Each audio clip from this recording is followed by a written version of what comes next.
Shalom saudara, saya yakin kita semua umat Tuhan di GBI Jalan Gatot Subroto sudah menerima pesan Tuhan bahwa tahun 2022 ini adalah tahun paradigma yang baru atau the year of a new paradigm. Kali ini kita akan sama-sama membahas tentang paradigma baru dalam 7 gunung.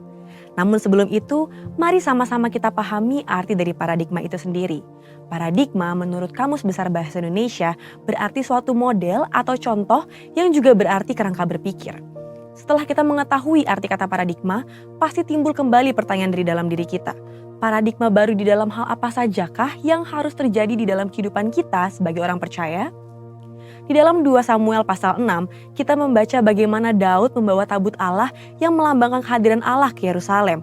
Pada saat itu, Daud mengalami berbagai peristiwa yang mengubahkan paradigmanya dalam hal penyembahan kepada Allah. Ibadah kepada Tuhan dijadikan sebagai prioritas paling utama di Israel dan kota Yerusalem, tempat tabut Tuhan berada menjadi pusat penyembahan sekaligus ibu kota Israel. Perubahan paradigma di dalam penyembahan kepada Tuhan ini dapat menjadi suatu acuan bahwa perubahan paradigma pun dapat terjadi di segala aspek kehidupan orang percaya. Apabila kita baca di awal penciptaan, Tuhan menciptakan manusia segambar dan serupa dengan Allah agar manusia dapat menguasai dan mengelola Taman Eden sambil menikmati hubungan yang intim dengan Allah. Hal ini dikenal dengan creation mandate atau mandat penciptaan. Dengan adanya mandat ini, manusia secara khusus orang percaya diperintahkan untuk menguasai bidang-bidang kehidupan dengan cara memberikan dampak sosial di bumi ini. Lalu, pada bidang apa sajakah kita perlu memberikan dampak? Sekitar tahun 1975, Dr. Bill Bright, pendiri dari gerakan kampus Crusade for Christ, dan Loren Cunningham, pendiri dari Youth with a Mission, mendapat pewahyuan dari Tuhan tentang bidang-bidang yang perlu diberi dampak oleh orang-orang percaya, yang dikenal dengan istilah The 7 Mountains of Influence atau 7 gunung pengaruh.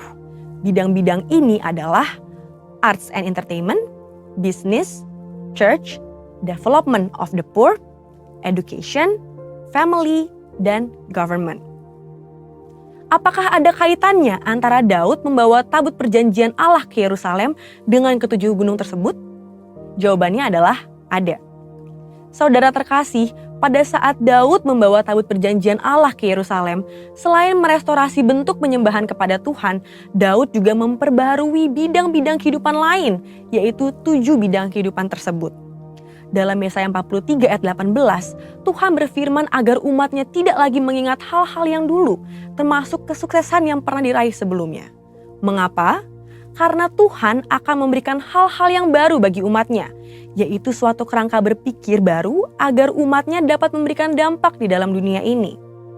Jadi, bagaimanakah caranya agar kerangka berpikir baru atau paradigma baru ini dapat memberikan dampak bagi 7 gunung ini? Di dalam Kisah Para Rasul 6 ayat 1 sampai dengan 7 dituliskan mengenai Stefanus, satu dari 7 orang yang dipilih oleh para rasul untuk melayani orang miskin, seorang yang penuh roh dan hikmat. Stefanus tidak dipilih untuk mengajarkan firman atau memberitakan Injil, tetapi Tuhan memakai Stefanus secara luar biasa saat dia melayani orang-orang miskin itu. Dari kisah Stefanus, kita pelajari bahwa kita dapat membuat suatu restorasi dalam bidang di mana kita ditempatkan saat kita berjalan dalam kuasa Roh Kudus. Dengan kuasanya, sama seperti Daud membawa tabut Allah ke Yerusalem, kita juga dipakai untuk membawa hadirat Allah dalam setiap bidang kehidupan yang kita geluti. Artinya, kita menghadirkan doa, pujian, penyembahan, dan mengimpartasikan nilai kerajaan Allah atau membawa otoritas yang disertai hikmat ilahi di marketplace.